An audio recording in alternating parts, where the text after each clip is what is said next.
Magandang umaga po. Narito ulit ako sa Pasig Market at Isko. Alam niyo po ba na dumadagsa dito ang mangga? Mangga. Ayan po, yan po mga reject na halos yan. Ayan.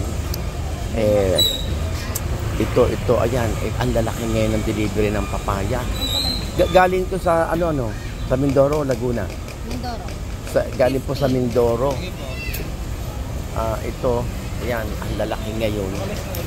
Kakain ako mamaya ng isa. Titigman ko pero napakatamis yata nito. Oh. Super. Ang dami. Ang dagsa ang mangga. Ano to? Oversupply po ng mangga ngayon dito sa Pasig Mega Market. Ito po, yung mga melon. Oh, dito po, oh. Ayan, boyet, oh. Ito talaga.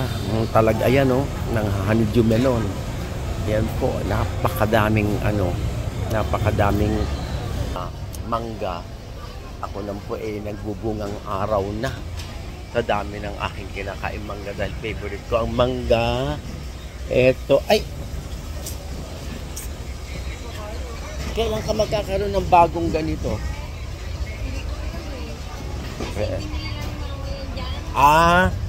So, naubos na may bumibili rin?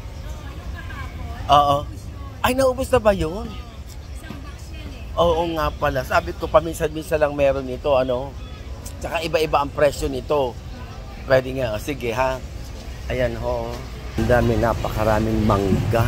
Yan, tiklis-tiklis.